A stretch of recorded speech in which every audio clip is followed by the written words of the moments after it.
Presence acknowledge करू इच्छितो.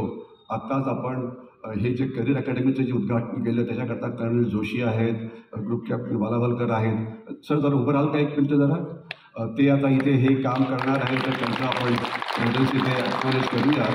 आणि ते खूप मोठं काम करणार आहेत.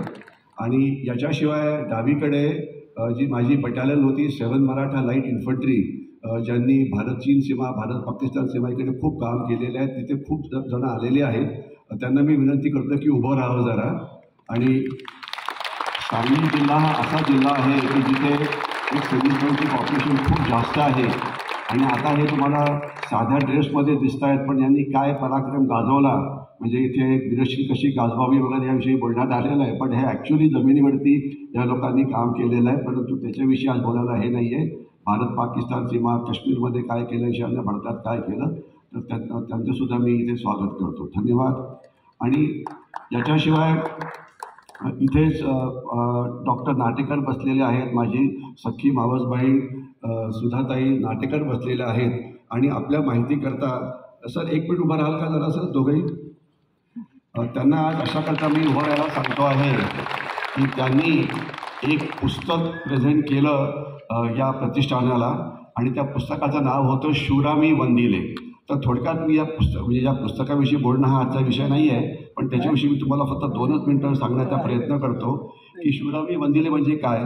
तर माझा सख्खा मावस भाऊ किंवा सुधाताई आठल्यांचा सख्खा भाऊ 1962च्या युद्धामध्ये त्यांना वॉलॉंगच्या लढाईमध्ये वीरमरण आलेलं होतं. आणि त्यांनी वयाच्या 18व्या वर्षी NDAमध्ये प्रवेश केला. म्हणजे 21व्या वर्षी ते इंडियन मिलिटरी अकॅडमी डेहराडूनला गेले. तिथनं ते पासआउट झाले, आर्टिलरी सेंटरमध्ये गेले. तिथे त्यांना बेस्ट वायो म्हणजे बेस्ट यंग ऑफिसर करता जे अवॉर्ड असतं ते त्यांना मिळालं. आणि लगेचच वेळ झाली गोवा मुक्ती संग्रामाची. आपल्याला कल्पना असेल की 61 साली भारतीय सैन्य गोव्यामध्ये गेलं होतं आणि गोवा तोपर्यंत पारतंत्र्यामध्ये होता, पोर्तुगीजांच्या हाताखालती होता.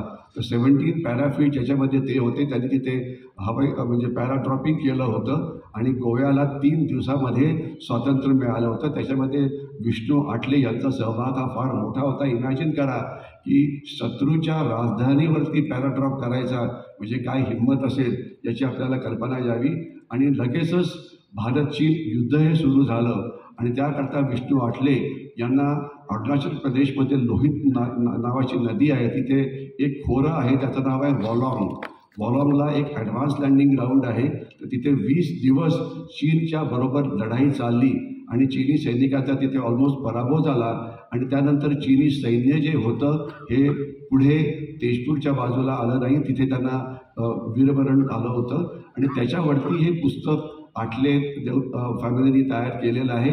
आपण हे जरूर बघावं. ही एका शूरवीराची कथा आहे की त्यांचं म्हणजे वयाच्या 22व्या वर्षी त्यांनी हे जग सोडलं होतं. तर खरोखर जे आपण वीरश्री पूर्ण गाणी म्हणतो हे करतो, पण जे स्वतःचं प्राण देऊन रक्त सांडून देशाला जे म्हणजे सुरक्षित ठेवतात त्यांचंसुद्धा कौतुक करणं हे अत्यंत गरजेचं आहे. म्हणून मी या पुस्तकाचा उल्लेख केला. आणि हे इथलेच म्हणजे डॉक्टर नाटेकर इथेच आहेत, त्यांचा मुलगासुद्धा इथेच डॉक्टर आहे, तर म्हणून म्हटलं की त्यांच्याविषयी थोडंसं बोलावं. एक मी 40-45 मिनटं बोलण्याचा प्रयत्न करीन. आणि मला जो विषय दिलेला आहे भारताची सुरक्षा वगैरे ते तर मी बोलेनच, परंतु त्याच्या आधी मला ही जी प्रतिष्ठान आहे ज्यांच्याविषयी बोलायची इच्छा आहे. आज मी यांचं सायन्सचं एक्झिबिशन बघितलं, अत्यंत उत्कृष्ट होतं. मुलांनी खूप चांगलं काम केलं होतं. आणि या प्रतिष्ठानाला बिल्ड करण्याकरता अनेकांनी कसं योगदान दिलं याच्याविषयी आपल्याला माहिती ही सांगण्यात आली. या सगळ्या संस्थापकांचं, या सगळ्यांनी ज्यांनी हे प्रतिष्ठान पुढे वाढवलं, या सगळ्यांचं आपण कौतुकच करायला पाहिजे. कारण संस्था ज्या होतात, थोडंसं वाकडं झालं मला वाटतं, हे काय होत नाही, बघू काय का वाकडं झालं काय करता नाही, पण तुम्हाला दिसतं येतं.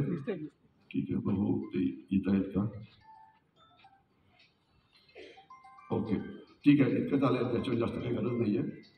ती स्लाईड काहीतरी थोडीशी हल्ली, पण दिसतं येते, मग ती त्या अर्थाने लोकांना कळतो आहे. तर मला एक तर ज्या संस्थेचं कौतुक करायचं आहे की ते अतिशय चांगलं काम करतायत.